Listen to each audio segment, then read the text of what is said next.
Bueno, vamos grabando, si les parece, mientras faltaría Osmar, qué raro que le voy a mandar un mensajito. Bueno, antes que nada, la idea sería, si tienen alguna pregunta, algún comentario, sí, claro. Como para, bueno, para plantearle. ¿Mm? No, es muy interesante acá como empieza con el tema de los... Seguimos con la 3, ¿no? Estamos con la 3. Lo que pasa es que Osvaldo quiere plantear algo que para él quedó pendiente de la 2. Entonces digo, bueno, Está bien. esquemita. Refrescar porque es muy Bueno, importante. porque habíamos visto el naming y íbamos a pasar a ver el tema del S1 y el S2. En eso estábamos. Estamos a mí me quedó una duda. A ver. La 2 es muy jugosa, la 2. Claro. Tiene muchas la última parte, hacer una síntesis. Pero bueno, comentá, Sandra.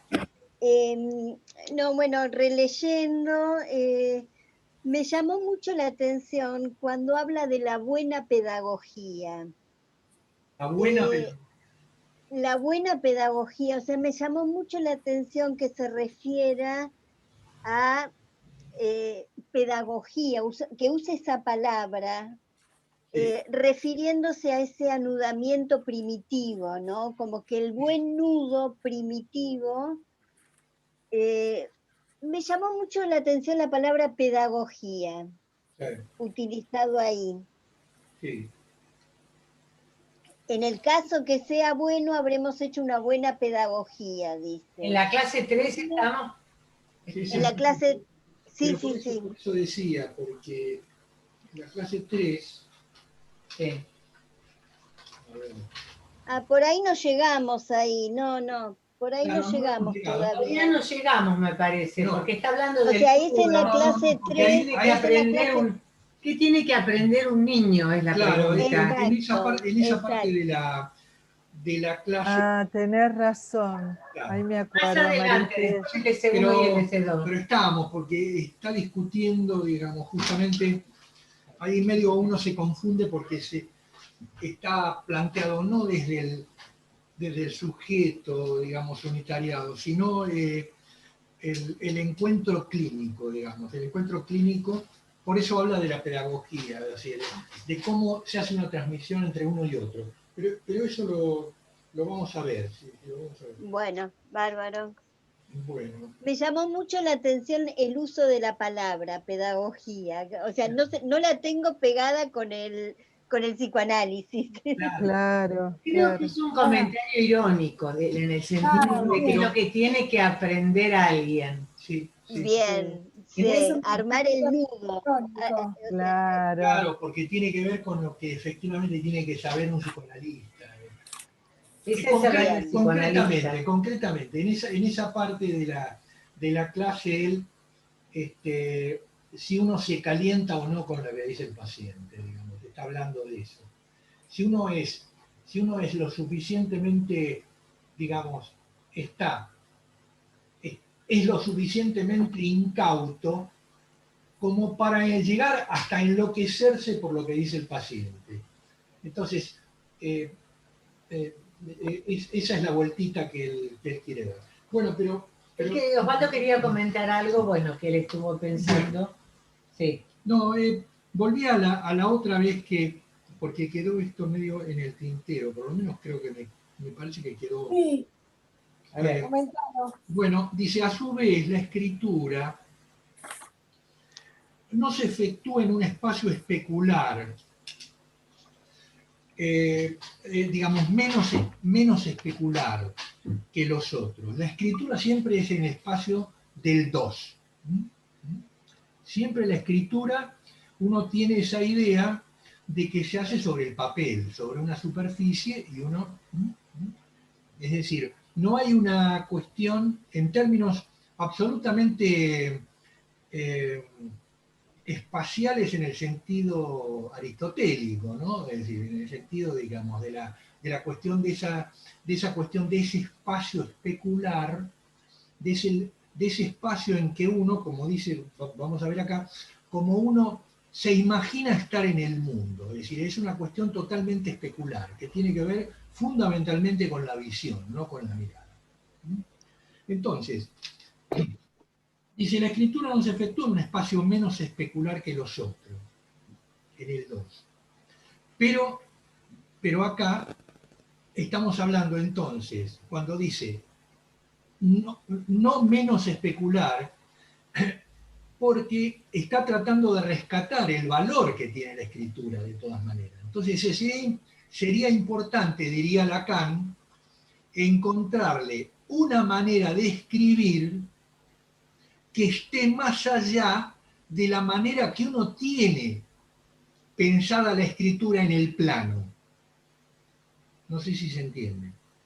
Sí, sí. Esto es importante ¿por qué? Porque a partir fundamentalmente de este seminario, ¿no?, en donde empieza a hablar de los nudos, la cuestión acá es ver que él está tratando de ubicar un espacio que no es el espacio aristotélico y cartesiano. Habíamos dicho la vez pasada, no es el espacio, esto que Aristóteles ubica entre, ya Aristóteles ubicaba, entre el espacio, el tiempo y la velocidad. No se trata de eso, se trata de un espacio, ahora entre comillas, que le es propio al hombre, diríamos así, que le es propio al que existe, al que existe como tal, que es lo que él trata de ubicar con el tema de los nudos. Entonces, como está tratando de meter el tema del Lobo-Romeo, del tema de Lobo-Romeo, él dice que Lobo-Romeo nos da elementos para ubicar, por decirlo, esto lo digo yo, por decirlo, Lobo-Romeo nos da idea para meternos a escribir, digamos así, a hacer una escritura a su manera de lo que nosotros queremos decir. Es decir, de lo que nos incumbe a nosotros, no al espacio-tiempo y velocidad, digamos, o no, ni siquiera a las 3 dimensiones espaciales, alto, bajo y fondo. No se trata de ese tipo de cuestión. Se trata de algo que nos incumbe, algo que nos concierne en relación al espacio al cual queremos referirnos. Entonces dice, no resulta menos cierto que la mezcolanza, porque ha venido planteando, dice, la mezcolanza que acabo de hacer entre lo imaginario y lo simbólico, nada aclara. O sea, si la cosa queda ahí, nada aclara. En especial, no aclara la diferencia que hay entre lo imaginario y lo simbólico. Pero aunque parezca imposible, se hacen en la misma cosa, digamos. Están hechos en la misma cosa. La cosa de la cual ahora queremos hablar, ¿no? El imaginario y el simbólico estamos tratando de ubicar en lo que nosotros queremos decir. Una vez imaginado, es nuestra noción común de espacio del que imaginamos que no tiene fin. Es decir, una vez que entramos en el espacio que nos es común, el de la bolsa, el estar en este espacio en el cual creemos estar, el espacio bobo como sería, pareciera que ese espacio no tiene fin. O sea, nos damos esa idea. Acerca de este asunto hay que leer a Leibniz, bueno, subrayo esto, pero es fundamentalmente enorme, dice lo que se puede hacer con la imaginación. Leibniz lo que planteaba incluso que al espacio que le dan, al espacio que creo que tenemos, ¿vieron esa película en donde está el cómico? Yo me acuerdo hace muchos años, o no tantos años, en donde llegaba a un punto en el cual cortaba un telón, el tipo estaba en una escena, ¿no? Y hacían un agujerito y pasaba a otro espacio. Ah, sí. ¿Te acuerdan de esa película? Mentiras verdaderas, algo de eso no. ¿Cómo? No. Fuera. No me acuerdo bien el nombre. ¿Puede ser que fuera Mentiras Verdaderas o algo así? ¿Cómo? mentiras verdaderas, puede ser, ¿no? ¿O esa era otra? No es Bueno, la cuestión es conoces que a... él se está riendo de Leibniz cuando dice eso, porque Leibniz imagina que, bueno, llegado a un espacio, el espacio que nosotros tenemos, bueno, si pasamos un límite, pasamos a otro espacio, diría Leibniz, ¿no? Pero significa que Leibniz imaginó que el tipo está dentro de un espacio determinado. Bueno, entonces dice que con lo imaginario se puede hacer cualquier cosa. Entonces, como si con lo imaginario se puede hacer cualquier cosa, dice, entonces, es absolutamente enorme lo que puede hacer con la imaginación, y especialmente del hecho de que para imaginar el espacio, ahí está la palabra imaginar, el espacio, porque esto no habría sido menos que una imaginación, pero quizá, dice acá, lo digo de esta manera, podríamos poner, utilizando la imaginación nuestra, podríamos hacer las cosas de otra manera, que es lo que él está planteando acá. Que había abierto a una otra cosa diferente. No se partió de por qué ese espacio de Leibniz, el espacio de Kant, etc. No se partió de que en el espacio puede haber nudos. O sea, no se partió de la idea, ni Aristóteles, históricamente, ni Aristóteles, ni Descartes, bueno, fundamentalmente, partieron, no le dieron bola al nudo, no está. Entonces es lo que él quiere meterse en la imaginación que le puede dar el nudo. Es lo que quiere hacer Lacan. Como que el nudo sería la manera Entonces dice, de matematizar, claro. digamos, estas escrituras. ¿Se acuerdan que habíamos partido de, bueno, uno cree que escribir es escribir en un papel? Cuando él plantea las categorías de lo que cesa de escribirse, lo que no cesa de escribirse, etc., ¿de qué escritura hablamos? Dice, ¿Es escritura en un papel? ¿De qué escritura hablamos? ¿Se entiende? Sí. Esa es la Igual pregunta. ahí dijiste es algo como que igual es con lo imaginario que podemos empezar a bueno, ahora vamos a ver eso. Porque está tratando de ubicar un elemento para no decir que lo imaginario es una mierda. Porque lo que dice históricamente, digamos, ¿qué es lo que querían hacer los filósofos desde la antigüedad y qué es lo que quiere hacer la ciencia? Quiere eliminar aquello que llaman subjetivo para lo que están investigando. El científico, ¿qué es lo que hace? Por ejemplo, está investigando esta cuestión del virus, ¿no es cierto? En este momento, la pandemia, qué sé yo. Pero ¿qué es lo que quieren hacer? Quieren llegar a la verdad. Entonces quieren decir, todo lo que uno pueda desear de que, bueno, el virus mañana va a desaparecer, eso es meramente imaginario, eso es subjetivo.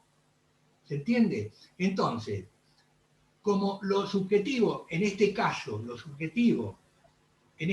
lo imaginario que está planteando, la crítica que le está tratando de hacer a lo imaginario, es pura merda, yo quiero hacer con lo imaginario algo distinto. ¿Se entiende? No desecharlo, sino No desecharlo, anularlo. sino anularlo, sino ubicar qué tiene de verdad, en el sentido de qué tiene de real lo imaginario. Entonces dice, es absolutamente enorme. Bueno, porque no habría nada menos que una imaginación, pero quizá una imaginación que había abierto otra cosa distinta. No se partió del nudo. Sería provechoso, dice, ver que, si cabe decirlo, imaginario y simbólico no son sino modos de acceso, diríamos, a esto que yo estoy tratando de hacer. A ese espacio del cual yo quiero hablar, sería, ¿no? Como si estuviera diciendo esto. Entonces dice, yo los tomo desde el ángulo del espacio. Es un tema el del espacio, porque creo que la vez pasada habíamos hablado, ¿no? Es decir, ¿a qué espacio nos estamos refiriendo? En el autismo se ve mucho. No es Perdóname, La Patricia. vez pasada habíamos hablado del tema del lugar. claro. ¿Tiene que ver con eso también, Osvaldo? ¿Cómo? No, que la vez pasada habíamos hablado del tema del lugar. Del lugar. Lugar. ¿Tiene que ver con eso, con el espacio, con el lugar? ¿Estás hablando de lo mismo? ¿A qué nos estamos refiriendo en ese sentido? Es al lugar. Y entonces al topo, ¿no? Es decir, yo los tomo desde el ángulo del espacio. ¿Por qué esos modos no son todavía bastante, no son todavía bastante modos? Bueno, diré. Pero en fin, señalo de paso que la palabra modo, hay que, un poco lo que decía Marité, hay que tomarla en el sentido que tiene este término en la cúpula de palabras lógica modal. Es decir, que no tiene sentido aquí, sino en que lo simbólico, dicho de otro modo, sea, diríamos así, en su articulación gramatical. Estamos hablando, todo esto, toda esta perorata tiene que ver cómo él va metiendo la cuestión de los nudos y la cuestión de lo gramatical. O sea, la cuestión grande que tiene que ver con el lenguaje, en última instancia. Lo terrible es que cuando distinguimos un orden, hacemos de él un ser. Bueno, acá viene esta cuestión que él plantea los parmenidios. Claro. La metafísica. Los parmenidios, claro. ¿no? Es decir, el ser en el sentido de aquello que le da... Que tiene sustancia, etcétera. Entonces, es realmente la versión, la acepción de ser a la que quiere, con la cual quiere pelearse Lacan porque le viene bien, digamos, porque le viene bien, porque es como decir, mira, yo en la pelea teórica que estoy haciendo con un fulano, y yo elijo al más pelotudo, sería, ¿no? Es decir, elijo al más pelotudo. Entonces, si elijo al más pelotudo, yo lo que voy a decir, evidentemente, es más interesante porque, bueno, pero efectivamente es una versión de ser que a él le interesa, digamos, tener. Que es la de la metafísica, no la de Heidegger, ¿no? No la de Heidegger, por eso yo me caliento con estas cosas, digamos. Y después quiero decir algo. Pero a ustedes les queda claro. Pero les queda claro. Que cuando él habla a veces de la filosofía, él habla a veces de lo que sería la metafísica, que es toda esa rama histórica de la filosofía que se pregunta por el ser y que ubica, digamos, que viene de arranca de la tradición de Parménides, donde el ser tendría una consistencia, una materialidad, es decir, habría una manera de pensar el ser más desde el punto de vista como si los seres tuvieran una cualidad óntica, ¿no? Más desde lo óntico del ser. En cambio, digamos, para Heidegger el ser es acontecimiento, que eso es lo que todo el mundo dice que es la invención de los franceses. Eso no lo inventó ni Foucault, ni lo inventó Badiou. Badiou y Foucault, la idea del acontecimiento la sacan de Heidegger. Lo que pasa es que no lo citan, pero no lo inventan ellos. Digo esto porque es importante para la gente más joven, que, bueno, se plantea porque esto lo inventó Badiou. No, Badiou no inventó la teoría del acontecimiento como para lo que es digamos, todo el campo del acontecimiento para lo que es digamos, la emergencia de algo diferente. No, eso viene de Heidegger. Es importante. Hay todo un parentesco entre Foucault, Badiou y Heidegger, pero los franceses nunca citan a nadie, no solo a Lacan. Y Deleuze.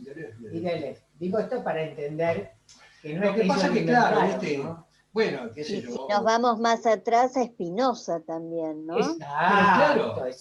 Pero claro. Heidegger tampoco inventa toda la filosofía, él abreva de gente que vino antes que él, como Spinoza, como el mismo Nietzsche. ¿Se entiende? Que no es que cada filósofo viene como un plato volador, hay una historia de puntos de quiebre, desde luego, por supuesto. Dice, entonces, la cúpula de las palabras lógica modal, es decir, que no tiene sentido aquí sino en lo simbólico, dicho de otro modo, en su articulación gramatical. Lo terrible es que cuando distinguimos un orden hacemos de él un ser. Pero la palabra modo en este caso, esto se aclararía si diéramos su verdadero alcance a la expresión modo de ser. ahí se abre un poco la cuestión. No se modo cierra. de ser. Modo de ser.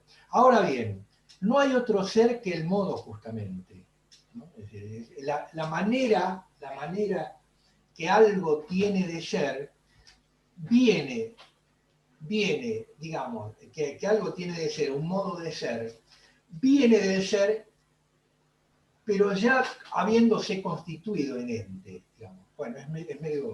Bueno, tratar de... Bueno. Y el modo imaginario ha dado sus pruebas en lo que concierne al ser de lo simbólico. O sea, tanto uno como acá está diciendo que el modo de ser imaginario tiene que ver, digamos, con el modo de ser de lo simbólico y viceversa. Tanto tiene que ver, tanto lo digo, que bien podría uno arriesgarse a tratar de ver si el modo simbólico no aclararía un poco el ser imaginario. Es lo que he tratado de hacer, lo sientan o no ustedes, como dice él, ¿no? Bueno. Pero acá yo lo que hice fue un cuadrito que por ahí viene bien para ubicar, porque tiene que ver realmente con lo que arrancamos ahora con el tema de los nudos. ¿Me vas a mostrar, Osvaldo, el cuadrito? A ver, Sí, lo que pasa es que, a ver, el tema no, a ver, sí. lo tendría que Miren, a ver, ponelo que lo saco foto. No, vamos a hacer una cosa. Yo después lo voy a poner en un Word y lo voy a compartir como material, porque es muy complicado en la pantalla, porque tendrías que haber puesto un Word y yo pongo compartir pantalla y lo ven, pero no lo hiciste, lo hiciste a mano. Bueno. ¿Entienden? Es complicado. Yo le podría sacar una foto, es todo un lío. Bueno. No, yo puedo hacer como ¿cómo se dice? Una foto de la pantalla, si vos lo ponés, pero... o mandarlo por WhatsApp, una foto del WhatsApp también puede ser. Se va a poder ver bien, a ver, ahí se ve. No, se lee medio mal. Una pregunta. No se lee. Yo después se los mando por eso hay que escuchar. Bueno, está bien, qué sé yo. No, porque hay que hacerlo por la computadora para después compartir en la pantalla. Bueno, entonces no importa. Hacemos el ¿Puedo hacer una pregunta? Sí. Porque esto que venimos planteando, ¿no? Él se está tratando de acercar a esta noción de los nudos, del nudo borromeco, y además, no sé, es la impresión que tengo, pareciera ser que en este intrincado que hay entre simbólico e imaginario, pareciera ser que uno va al deslizamiento de lo infinito, ¿no? Como que es necesario armar algún tipo de corte. Me parece que por ahí está pensando el tema del espacio, de la topología, de la introducción de lo real. ¿Estoy bien orientada? Claro, porque lo que estás planteando es, claro, tocaste una palabra que es complicada, porque tocaste la palabra infinito. El infinito justamente tiene ese deslizamiento, o sea, en el sentido de que tanto puede haber de infinito en el espacio como puede haber infinito en el tiempo, en el sentido de la eternidad.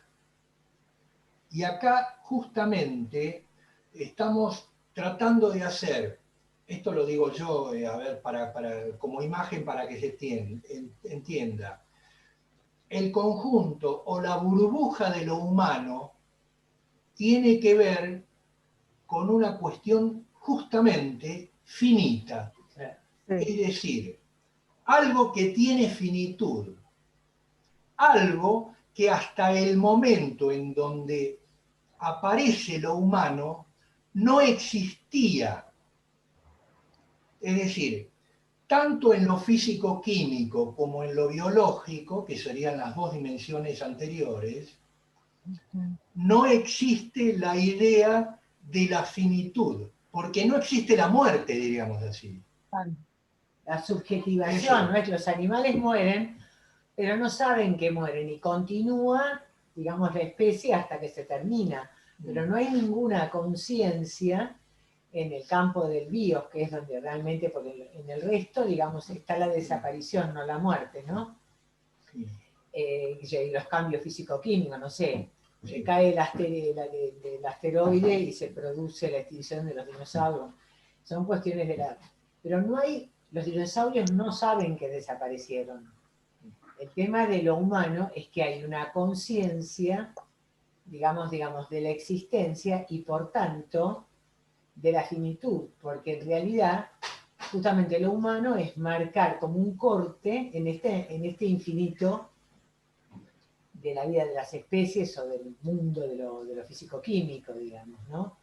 Esto es muy interesante, por eso el nudo, por eso este tema, digamos, de Claro, este recorte, ¿no? Me parece que el nudo sería una lógica para pensar esta existencia humana que es finita. Está muy bien tu pregunta, porque orienta para... es una muy buena pregunta. porque él dice en un momento, habla de la estafa, de la eternidad, haciendo alusión al cristianismo. Es una creencia, el hombre, el obsesivo, Claro. que se cree inmortal, en realidad es una vuelta neurótica, digamos, revelatoria de su condición mortal. El obsesivo que se la pasa con la rumiación y la procrastinación, pensando que es eterno y que entonces él ya le va a llegar el momento de hacer determinada cuestión, casarse, tener un hijo, comprarse un auto, mudarse, lo que sea. Entonces procrastina toda la vida porque ahí está como, bueno, es parte de la neurosis, negar su condición de finitud. En ese sentido, toda la emergencia del COVID y de la pandemia nos trae un interesante trabajo respecto de nuestra, digamos, yo creo que para nosotros la castración es uno de los significantes que viene a decir de esta condición finita y mortal de la que padecemos, tanto en el campo, digamos, de la vida, porque somos mortales, como en el campo de la sexualidad, porque nosotros hemos perdido el saber del instinto. Entonces es muy interesante, me pareció importante lo del cuadrito y todo, sobre todo para que de alguna manera, a mí me gustaba el cuadrito, porque él ahora les va a dar unos tips de cómo ubicar cada uno de los conceptos en los diferentes redondeles. Bueno, adelante. Bueno, después de que cuente lo del cuadrito, quiero dar un ejemplo que me pareció muy atinente a todo lo que venís dando. Pero avanzamos. Dale. No. Justo cuando estabas hablando de la cuestión de lo imaginario, que hay que imaginar, hay que volver a usar lo imaginario para de alguna manera armar o inventar algo nuevo y también darle nombre, ¿no? Respecto a esto del naming, que sería como si hasta que no se nombra, tampoco existe, digamos, ¿no? Exactamente. Y justo leí en el diario ayer, no sé cuál de los diarios, que respecto de la pandemia, leí algo que me pareció muy interesante, que en los años 90 un médico, no sé, un científico que llamó a algo sindemia. No sé si leyeron eso de la sindemia. ¿Y quién decía? Que la manera en que se trabaja con el coronavirus, con el COVID es pensando como una pandemia, pero eso es una manera de pensar imaginaria, casi diría, conservadora, antigua, que en realidad él decía, hay que pensarlo como una sindemia. ¿Y qué era la sindemia? Era la manera en que interactúan, porque dice, si uno se da cuenta, a algunos no les pasa nada, a algunos les atraviesa el virus y ni se enteran, y otros mueren, ¿no? Como dice, ¿qué es lo que está acá? Entonces dice, no, es que hay que pensarlo con una lógica, una modalidad diferente, que es cómo interactúan lo que hay en el organismo de la persona con esto que llega de afuera, que en algunos se convierte en una enfermedad y en otros no. Y lo pensaba justamente diciendo que hay que tratarla de otra manera totalmente diferente, ¿no? Que no es por el tema de una cuarentena donde aislás a todos, sino que ahí hay que ir bueno, en todo caso, ver cuál es la cuestión de cada uno y iba la singularidad. Me pareció sumamente interesante el punto de vista, ¿no? Pero genial. Es genial, porque justamente es es lo propio del discurso del psicoanálisis, que es el campo de lo singular. Porque justamente esta idea de cómo funciona, esto me pareció genial lo que trajiste, Patricia, realmente. Sí, me pareció tan atinente a Es todo genial, porque no es que el virus funciona matemáticamente, donde, bueno, él tiene una composición molecular, entra en el organismo humano y se combinan las células del virus, se prende y hay una química, una fisicoquímica que es predecible en el conjunto, en todos, porque eso sería la ciencia, con lo cual habría un tratamiento, habría una terapéutica, porque se sabría qué le hace el virus al organismo. El tipo lo que plantea es que pareciera ser que este virus es como si fuera psicoanalítico, en el sentido de que se le prende a cada uno y cada uno tiene una respuesta distinta. Esto es lo que enloquece. ¿Se dan cuenta? Porque hay de lo singular. Entonces es complejísimo. Es una respuesta distinta y no la conocemos. Y no No la sabemos. conocemos. No la Bueno, conocemos. pero lo que pasa es que lo que estamos hablando entonces es el salto dimensional dado. Por eso digo, porque también una pandemia puede ser una zoopandemia. También los animales tienen pandemia. Sí, pero ojo, porque de la singularidad de la que estamos hablando acá, no se trata de otra que no sea que el virus no está atacando en el hombre a un organismo, está atacando a un ser hablante, que es diferente. Es decir, está atacando a alguien que es ex-sistente, es existente, no es un elemento que tiene que ver con la dimensión orgánica o la dimensión biológica. ¿Se entiende? En ese sentido, Claro, por la diversidad también de cuestiones que se van escuchando, ¿no? De distintos médicos y de distintas posturas. Sí. Pero lo que me parecía interesante era que este médico decía que, digamos, esta cuestión de sacar esta forma tan lineal de ver las cosas, Lo que se trata universal. de saber que se trata de otra cosa. Claro. Salir, digamos, de esa cosa, digamos, matemática estricta, a la que se quiere meter la medicina, que efectivamente hay cuestiones generales, pero cualquiera sabe que en medio de la pandemia hay gente que no agarró el COVID, pero se infartó, pero se tuvo una patología cardíaca, se agarró un cáncer, se deprimió, se divorció, entró en un cataclismo, entró en una respuesta fóbica generalizada y se metió abajo de la cama. Es decir, es muy interesante, digamos, esta cuestión de que el mismo discurso médico se dé cuenta que efectivamente acá hay una cuestión de cómo se tiene que pensar, digamos, la respuesta individual y subjetiva de cada uno, y cómo hay una complejidad en lo humano que el virus te viene a mostrar, mirá de qué manera. Sí, sí, sí. Porque además, fíjate lo que pasó en Italia, lo que pasó en Europa. En Suecia. No, por ejemplo, además ellos hicieron un pico terrible y después bajó. Acá estamos en una meseta infinita que no sabemos. Nosotros vamos a pasar sin anestesia de la primera ola a la segunda. Hay toda una cuestión rarísima y que evidentemente tiene que ver con las características culturales, hablantes, significantes.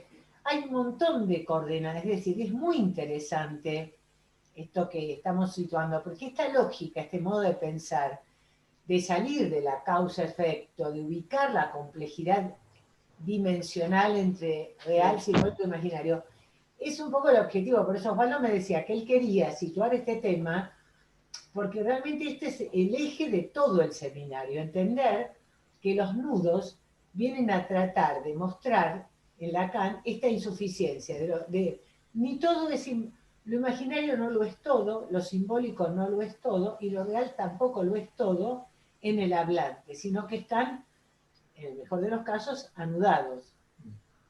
Y que se trata en el hablante de aprender a hacer el nudo, ¿no? Como va a ir en la clase 3. Pero vos lo decía, que como el eje es este, bueno, vamos al cuadrito que creo que les va a resultar interesante. Digamos para el cuadrito, dale. Dale. Bueno, entonces cuando vemos la S, el globo, digamos así, de la S, yo pongo acá. Lo simbólico, la S, ¿no? La S, bueno, sí, se refiere a lo simbólico. Yo pongo acá que alberga determinadas cuestiones, por ejemplo, alberga al agujerear, que es importante, alberga al complejo de Edipo, alberga al nombre del padre,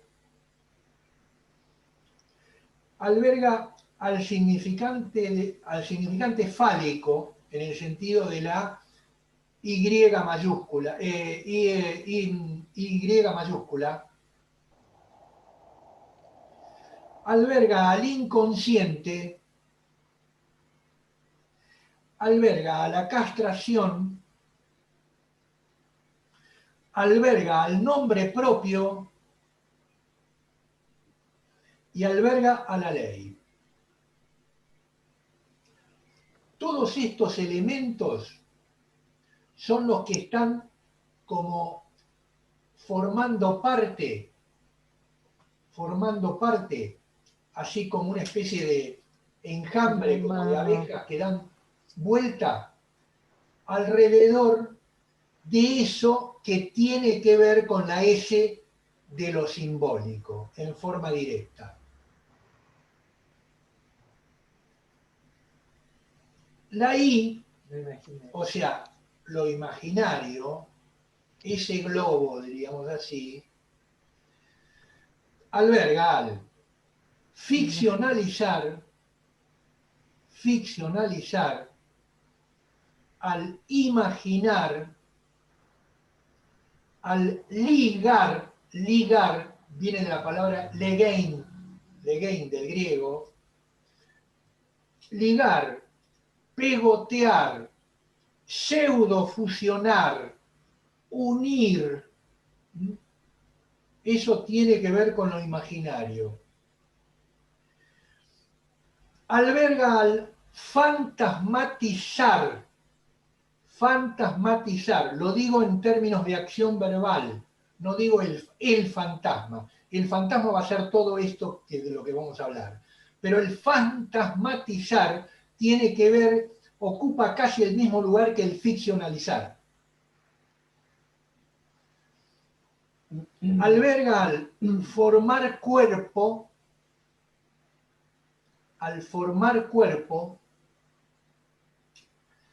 y alberga al dar forma al percibir, al darle una forma a lo que uno percibe. Es lo gestáltico, ¿vieron? Que la de Lacan lo toma en lo imaginario. El dar forma es porque se tiende a, ¿no?, a cerrar una forma, ¿vieron? Que la Gestalt es el espejo. Iremos a formar, a completar la forma. Es como esos test que te hacen, que te ponen manchas y enseguida uno le da forma. Vos tenés a ver una forma. La R, lo real, alberga al agujero, al vacío ardiente, alberga al goce, alberga a ese sentido que hablábamos antes sobre lo temporal, que es lo contingente. Alberga a lo imposible de calcular y decir exhaustivo, y alberga a lo verdadero. En el sentido de la verdad de lo verdadero, sería, ¿no? No, por eso nosotros después con este cuadrito vamos a hacer un pequeño escrito y lo vamos a pasar. Me interesante. pareció interesante, sobre todo para los que menos lectura de Lacan tienen. Yo incluso por ahí lo voy a ampliar un poquito para que se entienda más, pero me pareció muy interesante. Ahora sí seguimos con esta parte que está acá. Acá. Acá. No, Espera. para que acá hay mucho de... Vos querés Pero tomar. estuvo Le muy habíamos bueno, llevado muy al bueno. Meli de acá. Cierto. A ver. Vos no lo vas a mandar entonces. ¿Cómo? Sí, yo lo voy a mandar. Porque yo no esto. Claro, no. Pero acá ver, hay un punto hay un punto que quedó. hay un punto que yo quería plantear ya al comienzo, ¿no? De la clase 2 que quedó. Dice, quisiera decir en esta tercera clase del año en que constaté que el lugar del seminario y su programa. Y es por ello que lo enuncié al hablarles desde el comienzo de nudo borromiano. El nudo borromiano, que así he visto surgir, en fin, quiero decir que en cierto modo él me ha invadido, lo ha tomado, a él lo enganchó de una manera... Bueno, el nudo borromiano no tiene ninguna especie de ser. Bueno, en el sentido, él acá vuelve Lacan con la idea de que con el ser que él quiere plantear, discutir. Pero yo digo, del ser, y yo pongo, esto dicho en el sentido de que no tiene, al ser, el cual, el nudo borromiano, no tiene en absoluto consistencia del espacio geométrico, un poco lo que habíamos hablado, ¿no? Sí, sí. O sea, también es algo como de lo que va, que se va haciendo, digamos, en tanto hablante. En ese sentido... Justamente, eso es lo que va a tomar ahora. ¿En dónde estás? Perdón, Osvaldo, ¿estás leyendo la clase 3 ya o no? Sí. Sí. La 3. Perdón, me había perdido. El comienzo de la 3. Bien, sí. Me quedé con la 2 y decía, ¿dónde está? No, el comienzo, ya es el comienzo de la 3. Sí, perfecto. Entonces, no tiene, digamos, esto dicho en el sentido de que no tiene la consistencia del espacio geométrico, ¿no? El espacio al cual se quiere referir el nudo borromeo. Del que se sabe no hay límites para su corte, en partes para su proyección, para todo lo que ustedes quieran e incluso más. Eso invade. Y es en esto instructivo, invade ese otro orden. Así, acá lo que está diciendo que lo bobo que tenemos por este espacio que tiene que ver con Euclides y con el espacio esférico, con el espacio sólido que le da la solidez de la esfera,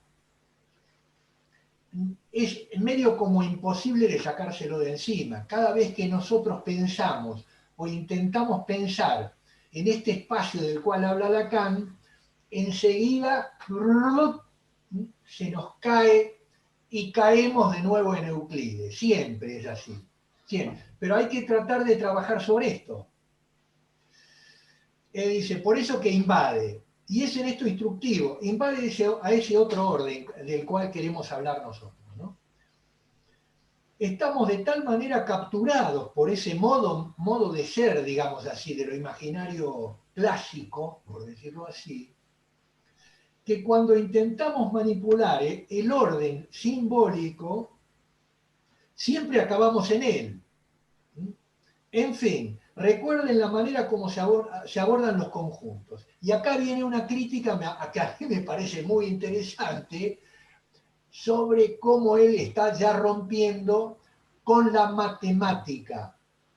Es decir, con aquello que tiene que ver con el logro maravilloso que podía llegar a implicar el llegar a decir el número de la armonía, o sea, ¿no? El número de oro. El número de oro, ¿no? Él viene trabajando con los números hasta que llega a un punto en el cual le dice, esto ya no, de alguna manera no lo dice, no dice que es una porquería ni nada por el estilo, pero de alguna manera dice, bueno, miren, esto es así, porque dice, si yo me meto, si sigo metiéndome en serio en esta cuestión matemática, dice, acá vamos, recuerden la manera como se abordan los conjuntos. Se nos habla de biyección, de sobreyección, de inyección. Todo esto no va sin imágenes. Es decir, no es posible ir sin imágenes. En todo caso es con imágenes que ustedes, que ustedes lo soportan. Modos hechos, sin embargo, para liberarse a ustedes de liberar a ustedes de lo imaginario. Que quería comentar algo. O sea, la matemática, ¿por qué se creó? ¿Por qué aparecieron los pitagóricos? Porque justamente querían ir contra eso imaginario que implicaba la subjetividad del hombre, blableta, blableta, ¿no? ¿No es cierto? Bueno, entonces dice, es con puntitos que ustedes, el punto sería lo que decía Euclides, ¿no? Un punto es dos líneas que se cortan, ¿no es cierto? Es decir, que ustedes advertirán que entre el dominio y un codominio hay inyección y biyección y sobreyección. Es un tema que la tiene con la geometría y la aritmética. Porque Osvaldo, pero eso no deja de utilizar justamente eso para, empieza a utilizar la lógica, la algebraica, ¿no? Para dejar de imaginarizar. Claro, para dejar de imaginarizar. Pero ojo, porque él es muy vivo en esto, es muy vivo, porque él no dice, pero miren, es como si estuviera diciendo, miren que yo no estoy hablando de la lógica con las letras, estoy hablando de aquello que tiene que ver con la biyección, etcétera, no de las letras, que me llevan a la aritmética. Déjame hablar un poco. Bueno. No, es interesante esta pregunta porque viene bien. Es claro. Decir, hay todo un Lacan, digo, vamos a hacer, me parece importante esta cuestión de entender por qué él va a los nudos. Hay un primer Lacan que aparece, digamos, apelando, digamos, hay un Lacan muy interesante que es el de la banda de Moebius, que yo creo que es el Lacan que la banda de Moebius es la figura topológica que va a perdurar en toda su enseñanza, porque hace a pensar la constitución moebiana y las torsiones que se producen en la constitución de un sujeto. Las tuercas, la vuelta de tuerca donde yo proyecto algo propio y esto me retorna torsionado sobre mí mismo, transformado aquello que es mío en lo hétero, en lo... ¿Qué es lo que explica? Bueno, lo que vimos del semejante y toda esta cuestión con el seminario de la ética. Después él va a proponer otras figuras topológicas, como por ejemplo, va a empezar a meterse mucho más con esta cuestión, digamos, de las teorías matemáticas, a partir del seminario de Problemas Cruciales, donde él va a mostrar o va a proponer la constitución del sujeto apelando a los conceptos, digamos, matemáticos del pasaje del 0 al 1, ¿no? Que entonces se apropia, digamos, de esta teoría para dar fundamentos, digamos, matemáticos a la constitución de un sujeto. Sigue avanzando en esta cuestión y va a parar, bueno, la botella de Klein, en ese mismo seminario, para tratar de explicar topológicamente lo que es la posición del analista, y después se mete decididamente con la matemática, con lo algebraico, y con las teorías, digamos, matemáticas numerales, fundamentalmente, bueno, en la lógica del fantasma, en el seminario 15, donde él va a tomar el tema de los grupos de Klein, donde él va a tomar la cuestión del número de oro, donde va a tomar la serie de Fibonacci.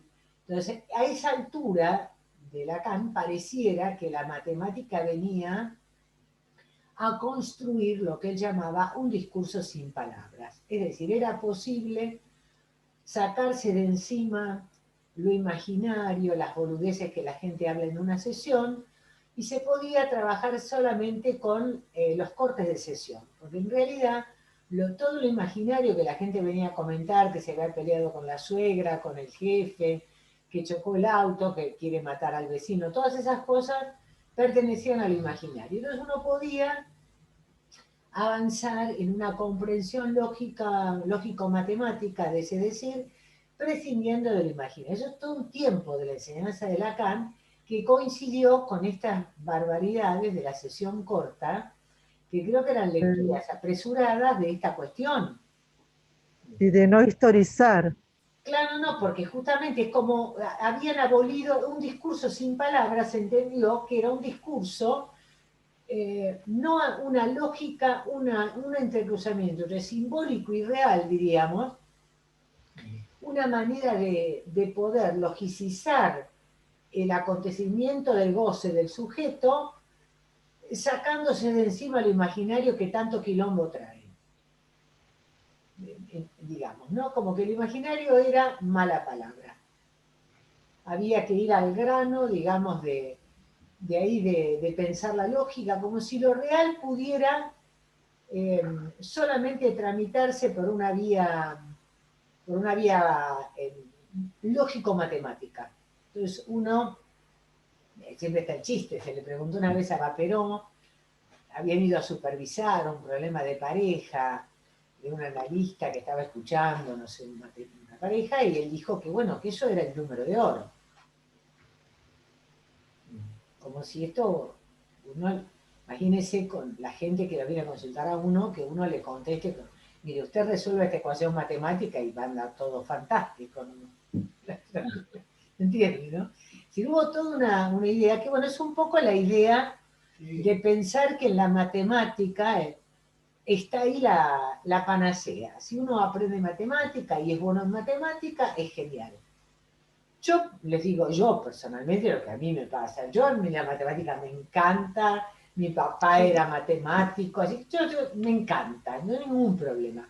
Pero no, la verdad que a mí eso no me sirve para decir, la lógica matemática me parece que justamente el campo problemático del sujeto, que es como el COVID, interactuando el virus con cada uno, me parece que el nudo, que la topología de los nudos, expresa más la complejidad del problema que pensar en la ecuación salvadora matemática, porque es como si la matemática nos va a enseñar a escuchar algo, y no, porque lo que uno tiene que escuchar es esta cuestión, que Lacan va a decir más adelante, que es cómo uno aprende a restaurar un nudo que se ha desatado, que se ha roto, que se ha desequilibrado.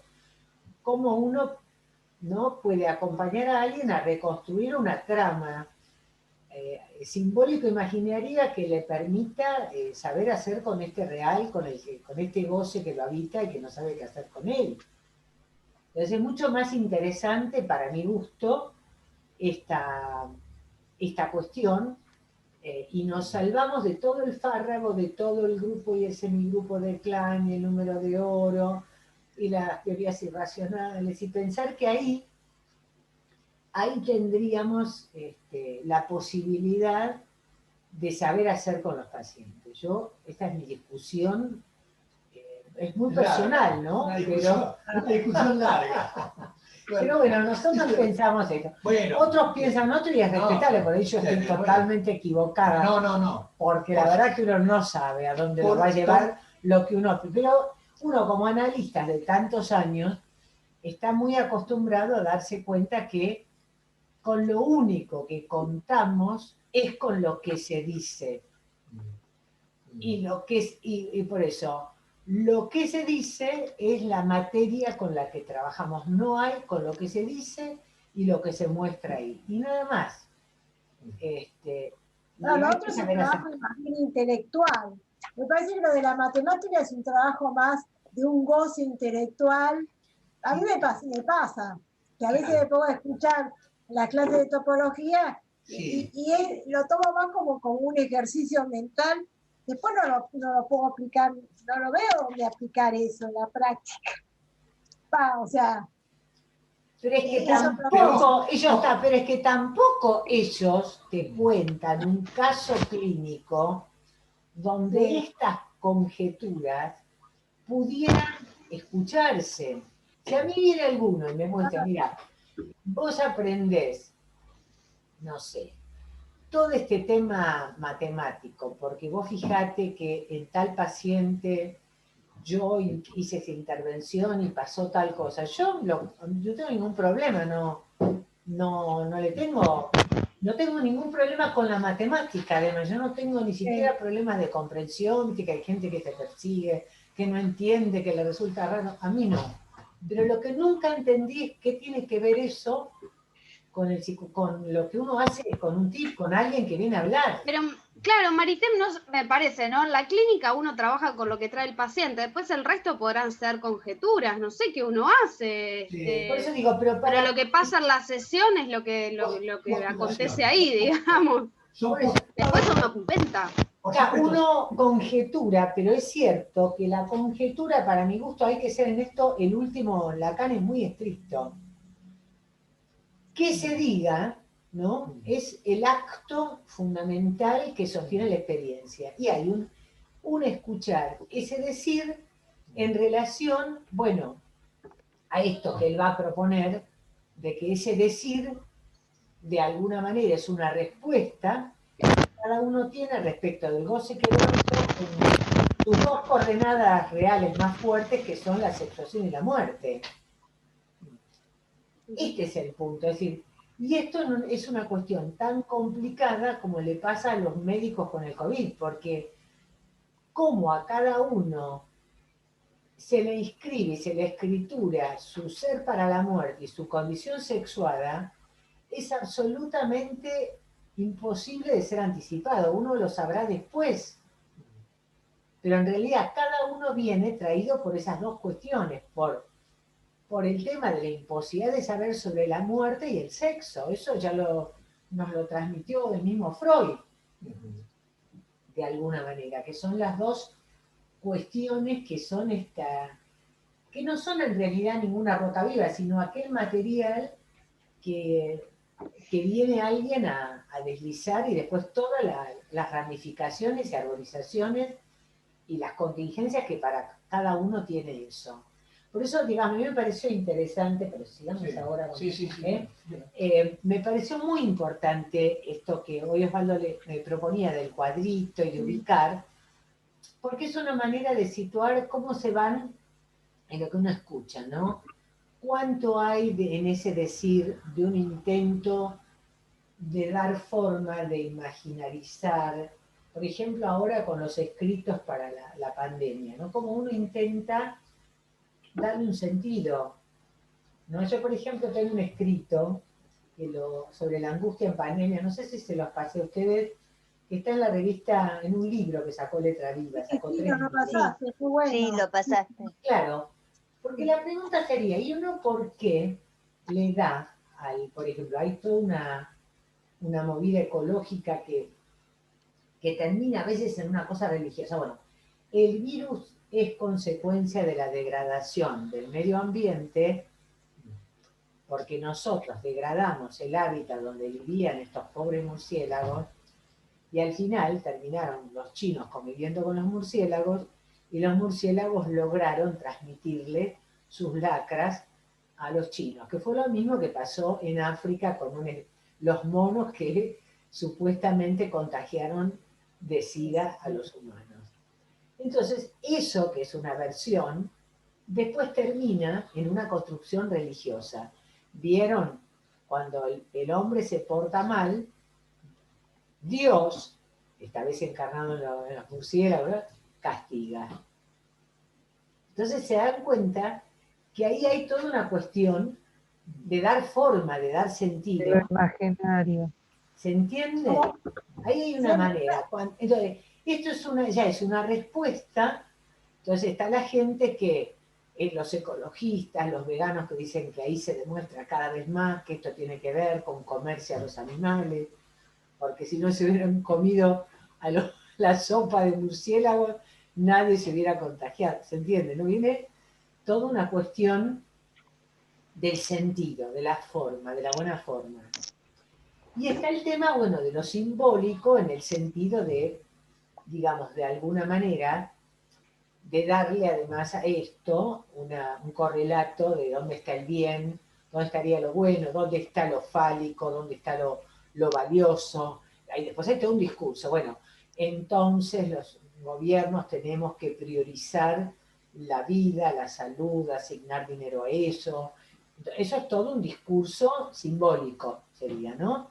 Porque ahí aparece la dimensión de lo fálico, de los ideales, de lo que está bien, de lo que está mal, de lo justo, de lo injusto, ¿no? Y por supuesto está el campo de lo real, que es todo lo imposible de ser abordado, dándole forma o dándole sentido o dándole a eso un valor o una significación de lo fálico, porque nada alcanza y se sigue desbordando, se entiende la incidencia de lo que no cesa de no escribirse. Digo, acá hay un ejemplo bien claro, ¿no? De cómo no alcanza, y no alcanza, qué sé yo, ni el discurso de los epidemiólogos. Claro, es cierto que los epidemiólogos no pueden, pero es que nadie puede, en realidad, ningún hablante puede del todo. Es decir, es cierto que si uno, además del epidemiólogo, escucha a otro y a otro y a otro, cada uno va a encontrarse con las insuficiencias de su decir. Pero es obvio que una cuestión tan compleja como esta no la puede manejar nunca un médico. Yo no tengo nada contra los médicos.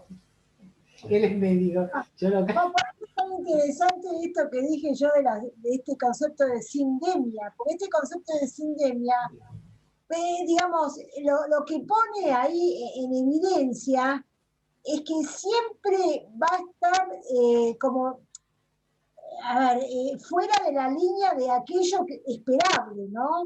Y que tiene que ver con todo, porque la pan es el todo, el pan es que es el universo, es el universo, es el todo, es la pandemia. La sindemia es la singularidad, Claro. la lógica de lo singular, ¿se entiende? Por eso el sin y el Pero pan. es contingente e incalculable. Pero es contingente e incalculable, por eso ven cómo pensar la lógica, este tema de los nudos, ayuda a pensar esta complejidad del acontecer del mundo de los hablantes, porque hay pandemia, y hay COVID, y hay explosión de la economía, y crisis del capitalismo y del comunismo, y todos los sistemas están en jaque. No es que hay uno que está peor que otro, en realidad está todo en el mismo despelote, digamos, ¿no? No, y lo más interesante de este concepto de sindemia es que pone la solución en la responsabilidad de cada uno con su propio padecer. Esto era lo que me pareció tan interesante.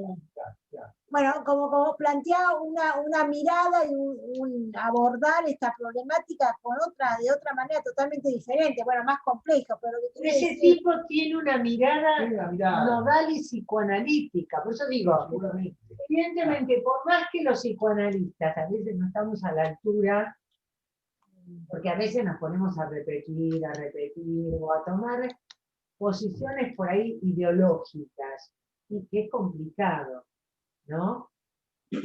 Porque justamente el psicoanálisis es un discurso que discute la ideología. ¿Por qué discute la ideología? Porque la ideología, como su nombre lo indica, está en relación a los ideales de los que son necesarios, nadie los discute, pero no pueden serlo todo. Uno no puede ver una realidad desde el ángulo de lo ideológico, porque como ya nos enseñó Lacan, las ideas políticas, las ideas sociales, no alcanzan para abordarlo todo. Está lo real que agujerea, ¿entiendes? Entonces, bueno, uno tiene que abordar esta complejidad viendo diferentes dimensiones. Porque es cierto que tanto para el paciente como para el médico, que si ver en cada caso, porque es todo un desafío para cada médico, cómo funciona cada sujeto y las apuestas que tiene que construir en individual para cada uno. Es todo un desafío, por eso el agotamiento que tienen los pobres tipos que están ahí en las terapias intensivas, ¿no? Imagínense lo que supone para alguien tener que lidiar con no saber y con andar probando, y con este tema del caso por caso, ¿no? Pero es muy interesante esto de COVID, porque muestra que esta lógica de lo singular y esta complejidad que nos ofrece acá Lacan para pensar la complejidad del mundo de los hablantes, es muy importante. Realmente esto es muy, muy fuerte, digamos, como discurso. A veces por ahí los psicoanalistas no estamos a la altura de saber transmitir la potencia y la actualidad que tiene el psicoanálisis en la cultura actual. Acá, ahí depende de la primera palabra ya que se nombró hoy, el tema de la pedagogía. ¿No? Es decir, si es buena, entre comillas, si es logrado o no logrado.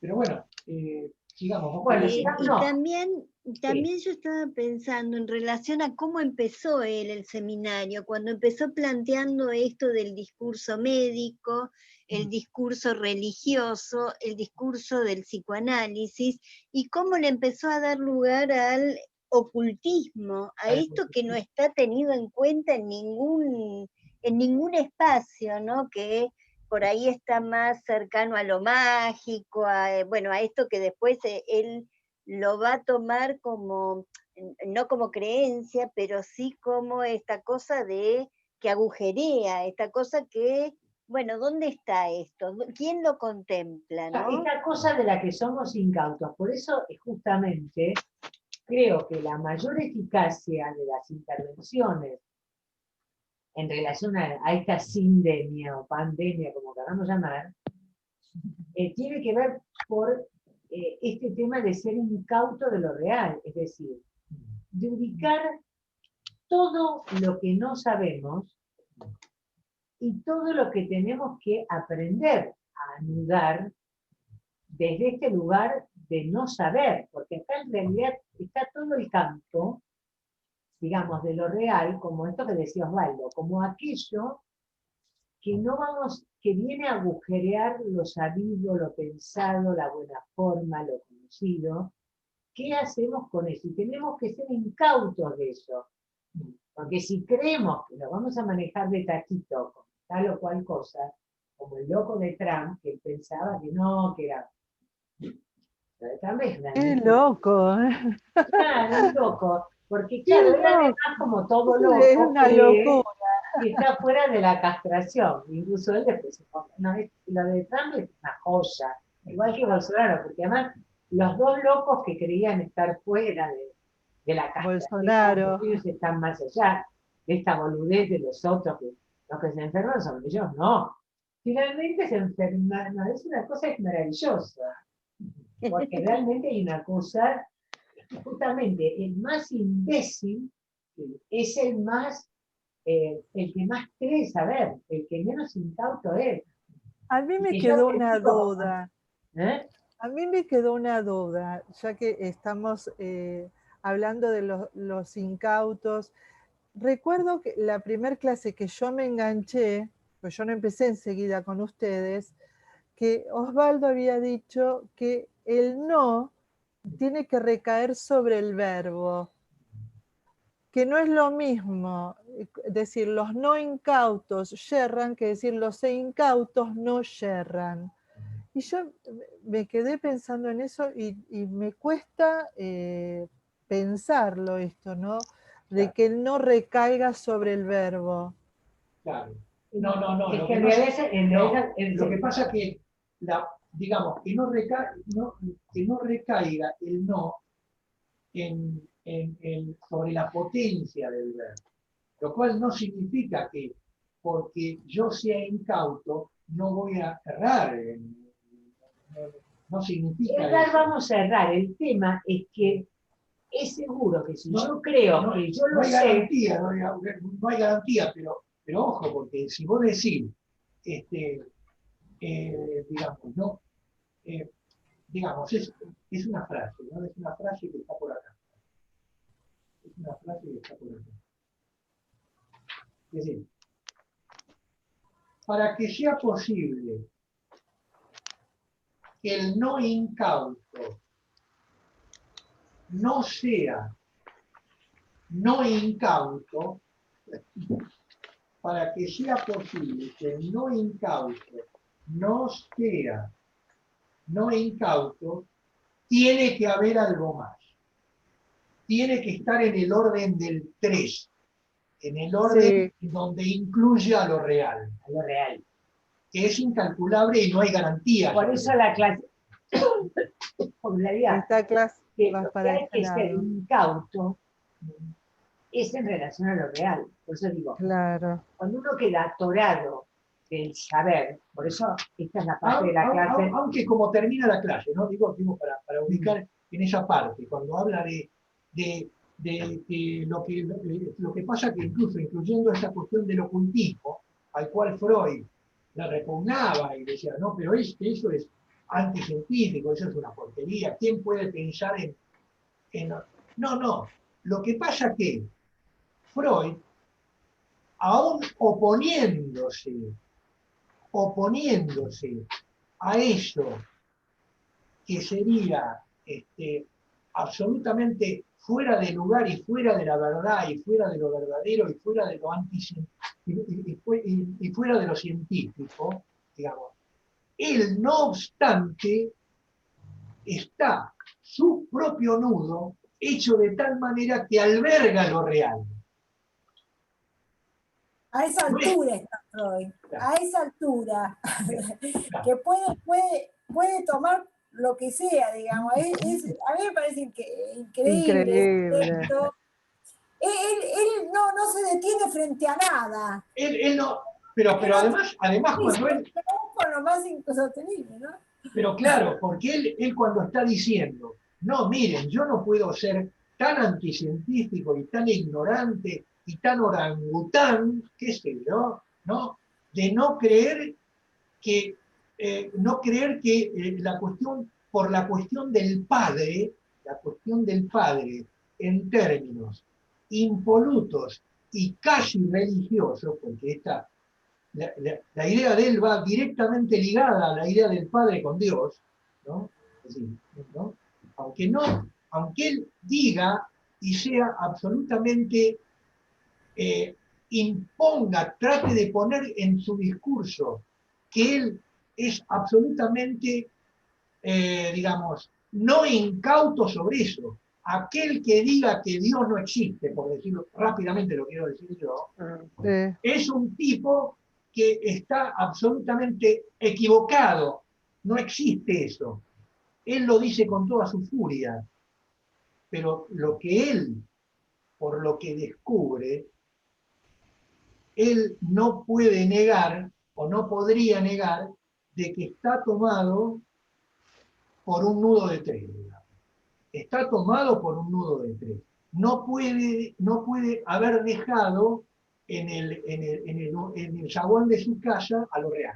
No lo puede haber dejado, porque si no, no podría haber inventado lo que inventó.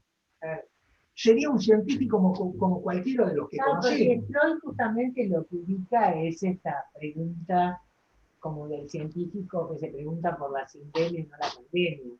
Cuando él empieza a dar... Que se empieza a preguntar. Que se empieza a preguntar por qué la neurología de Charcot no terminaba de dar todas las respuestas que se necesitaban. Perdón, la neurología no la de Charcot, la de los vieneses, que eran cuadrados. No daba cuenta efectivamente de algo más que se jugaba en lo que serían los grandes cuadros médicos. Se jugaba. ¿Sí? Y por eso esta es la pregunta.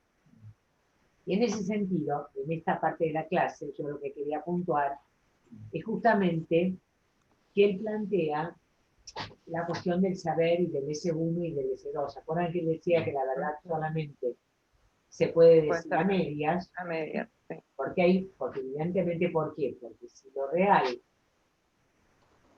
tiene que ver con lo verdadero, uno no puede decirlo todo. Hay un tratar de decir algo en relación a eso verdadero que siempre es a medias, porque hay algo que se nos va a escapar.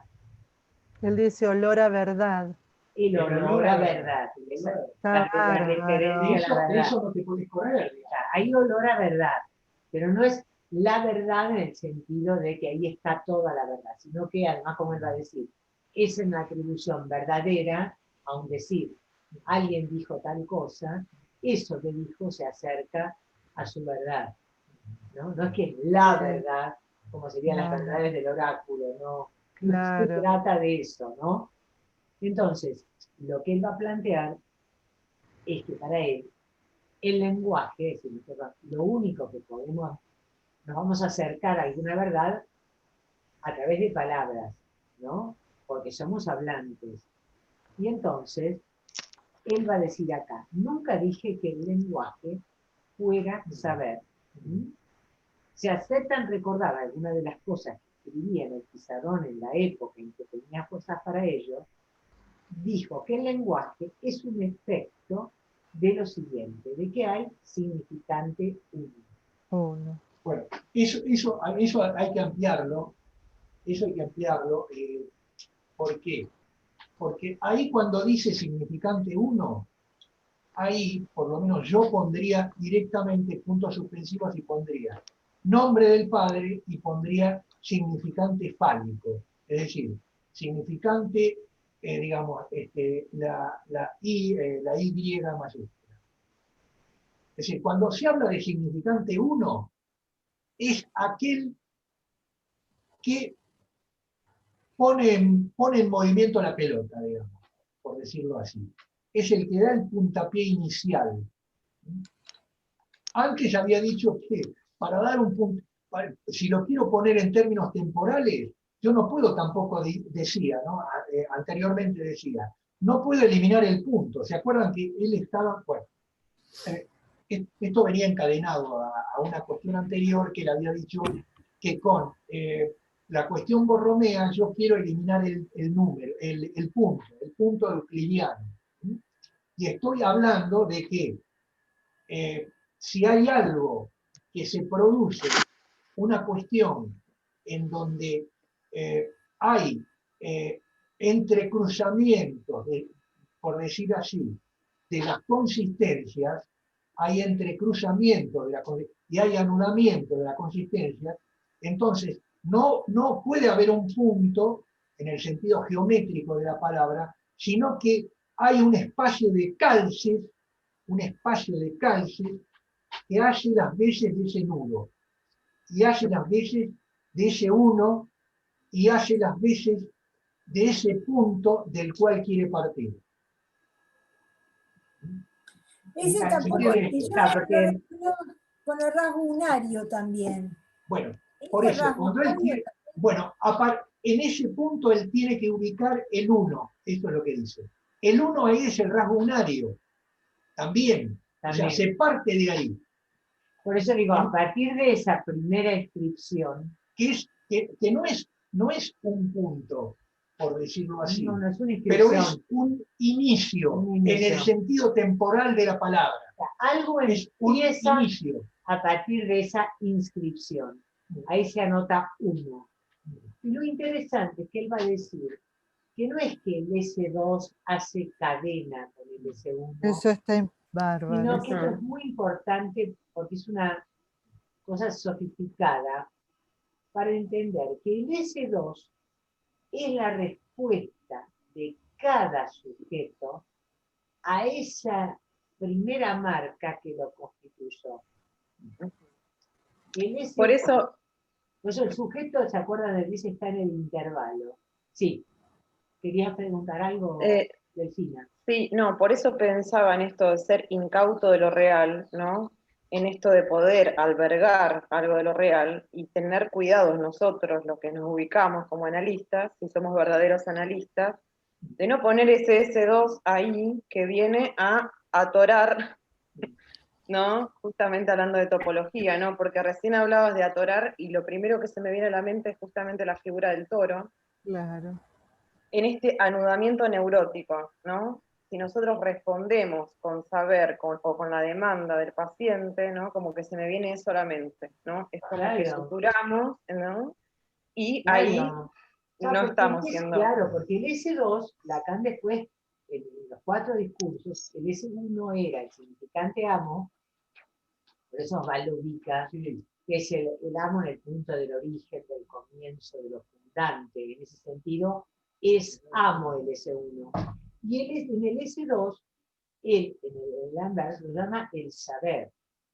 Pero justamente a nosotros nos interesa la producción en un análisis de un S2 que se acerque más a la verdad de lo más propio, de las condiciones de goce necesarias para ese que nos viene a demandar. Es decir, no precipitarnos rápidamente a sancionar, ahí está, ese es el significante que lo representa para el otro, y ahí está, es decir, no hay, en ese sentido, está muy bien lo que decís, sancionar eso, claro, ¿no? Porque cuando viene alguien y dice, no, porque yo vengo acá, porque yo soy anoréxica.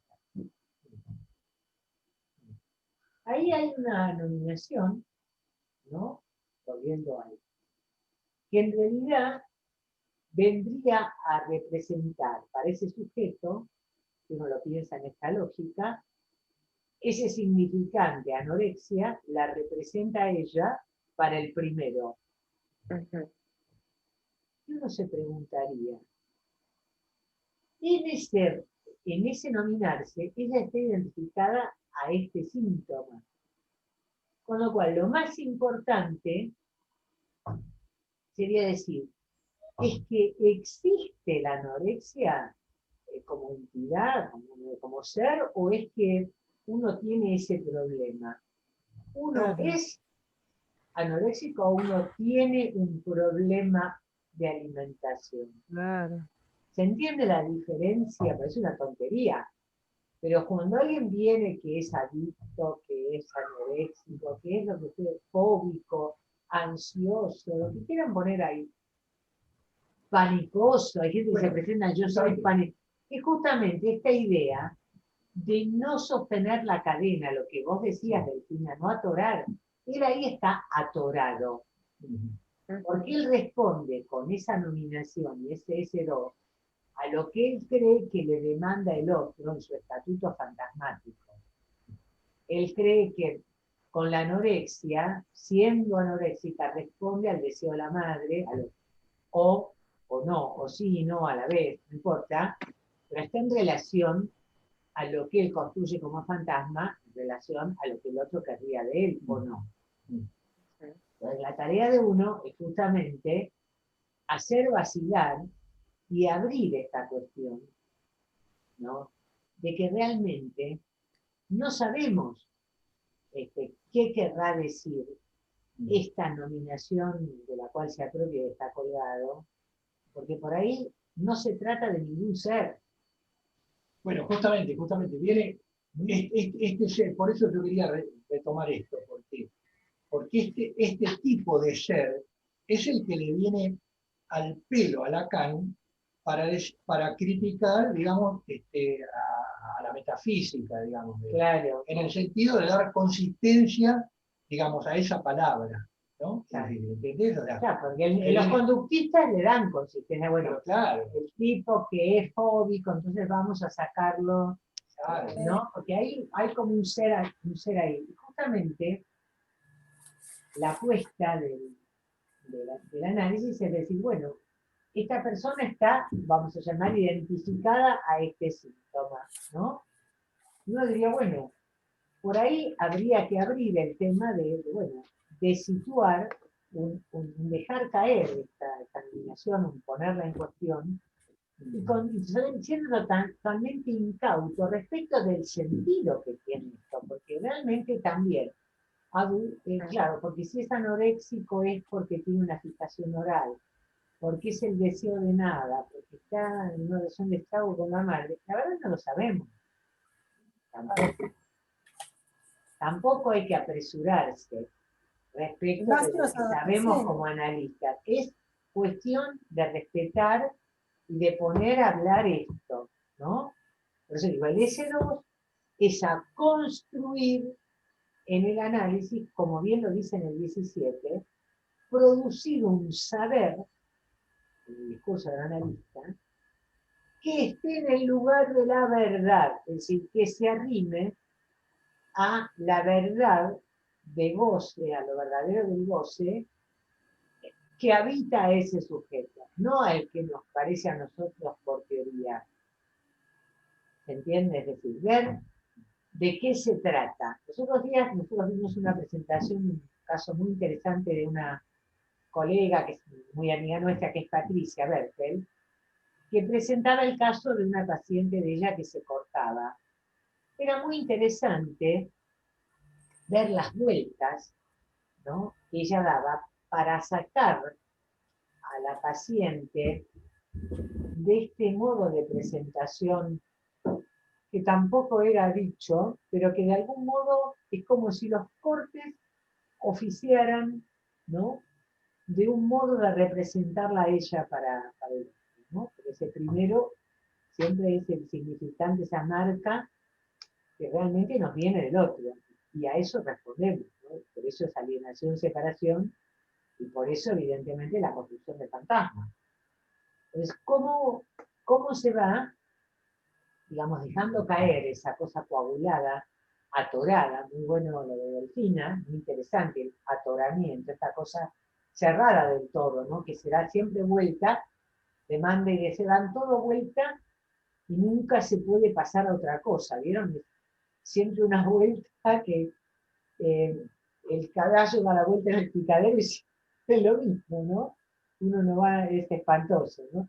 Como uno puede ahí producir un corte para pasar a otra cosa. Pero es interesante, a mí me parece que esta es la lectura a hacer de esta parte de que no se trata de cualquier significante 2, de cualquier S2, de cualquier saber, sino de saber hacer con cierto, es decir, que el paciente pueda saber hacer con este goce que lo habita, pudiendo decir y decirse otra cosa, nominarse de otra manera. Una cosa es la identificación al síntoma con el que el sujeto viene, y otra es el síntoma al final del análisis, porque el síntoma es justamente toda esta vuelta que él va a dar, ¿sí?, en relación al saber hacer. Por eso me parecía interesante esta cuestión de este punto, ¿no?,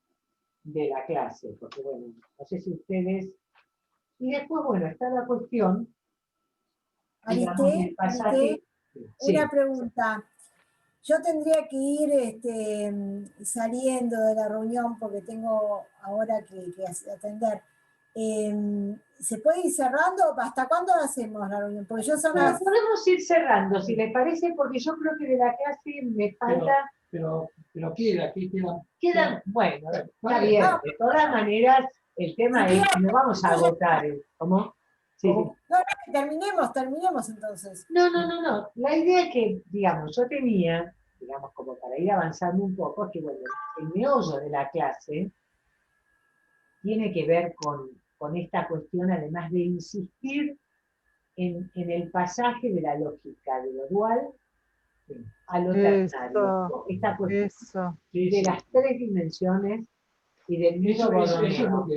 Como que este es el concepto fundamental, y por eso la pregunta que había traído Sandra respecto de la pedagogía, de que el nudo se haga bien.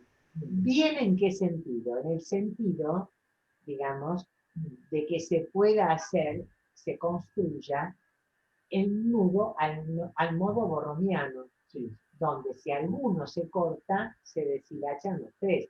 Porque es una manera de anudar, hay otras maneras de anudar, ¿no? Y es muy interesante esta cuestión, digamos, de por qué él necesita los redondeles de hilo, ¿no?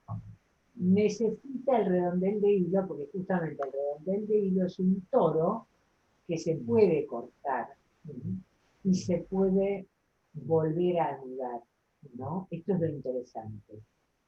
Es decir, esta consistencia... ¿Cómo? No, que podemos hacerlo, sino la vez que viene podemos traerlos. Sí, la vez que viene arrancamos si quieren con esto, porque sí, la verdad que estuvo bastante densa la clase. Estuvo denso. No estuvo densa. Muy buena. Muy buena, qué densa. No, densa en el sentido que... Pero bueno, después le vamos a pasar el material que me parece que viene bien. Y me encanta que se animen a hablar porque lo que tienen para decir es muy interesante. Leamos todos y traigamos todos los comentarios que se nos ocurran del final de esta clase, que realmente estas 3 clases son muy, muy importantes, porque hay mucho, mucho para leer y recorrer, ¿no? Ahora, yo una pregunta, Marité. El S1 y el rasgo aunario son 2 cuestiones diferentes. Exactamente, Sí, porque sí. el rasgo aunario... El rasgo aunario no tiene S1, S2. El rasgo aunario es unario. Es decir, es el que patea primero, digamos, para una significancia en donde se produce el par ordenado. Digamos, es el que pone en marcha la significancia, digamos. Pero necesariamente, digamos, ya el funcionamiento entre S1 y S2 es porque ya ha habido muchos significantes que han empezado a pulular, digamos. Entonces, empieza a pulular primero y entonces está funcionando ese primero que está en el lugar donde uno lo agarró, esperando que venga el otro, digamos. Pero ya es... El rasgo unario está en relación a la primera identificación, ¿o no? Pero a claro, la segunda. La segunda. La primera identificación, pero Y la del nombre del padre. claro. Ojo porque Lacan plantea esta cuestión de que le da tanta importancia a la segunda identificación que desde mi punto de vista que deja en el limbo la primera. Esto me parece claro, que él trabaja mucho en el seminario de la identificación este tema de rasgo aunario. Es como esa escritura, ese rasgo necesario de quedar marcado para dar origen a la posibilidad del lenguaje, que consiste en que para que algo tenga sentido, un significante tiene que venir a acoplarse con otro para producir un sentido. Esa es la lógica del lenguaje. Pero eso es cuando funciona.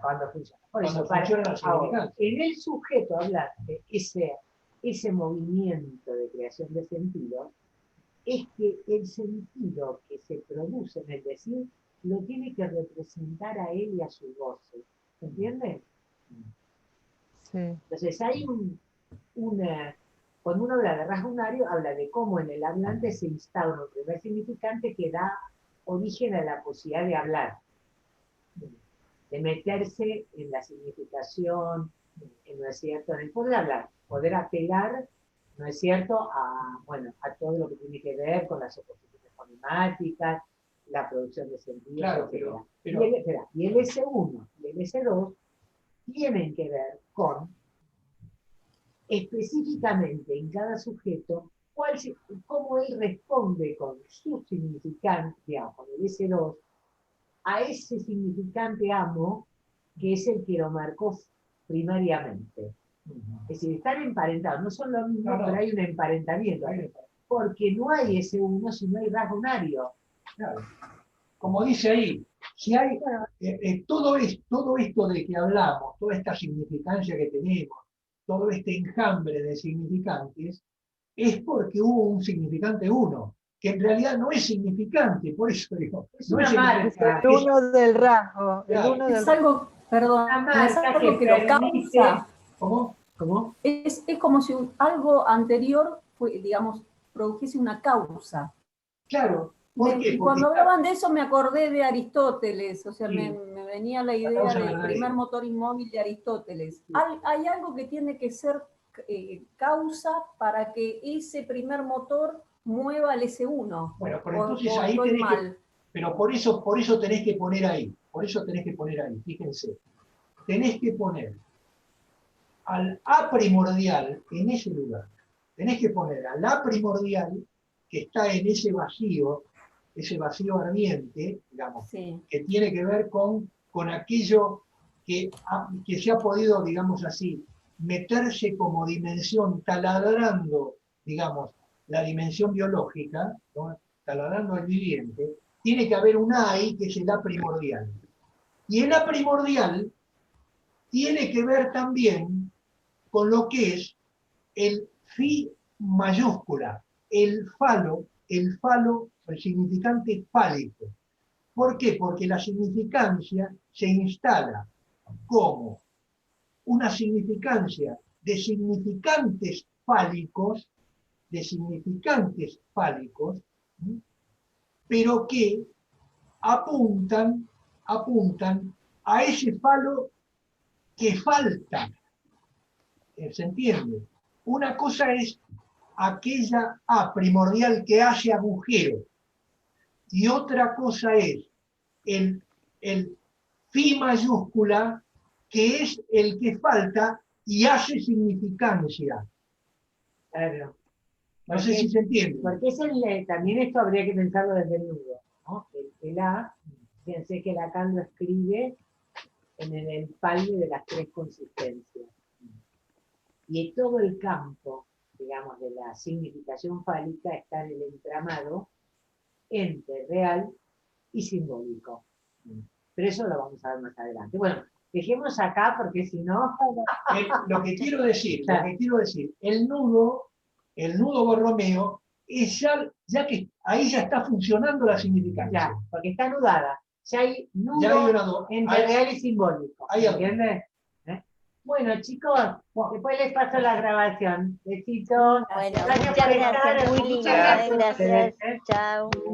Chao, gracias. Chao a todos. Chao, hasta luego. Hasta luego.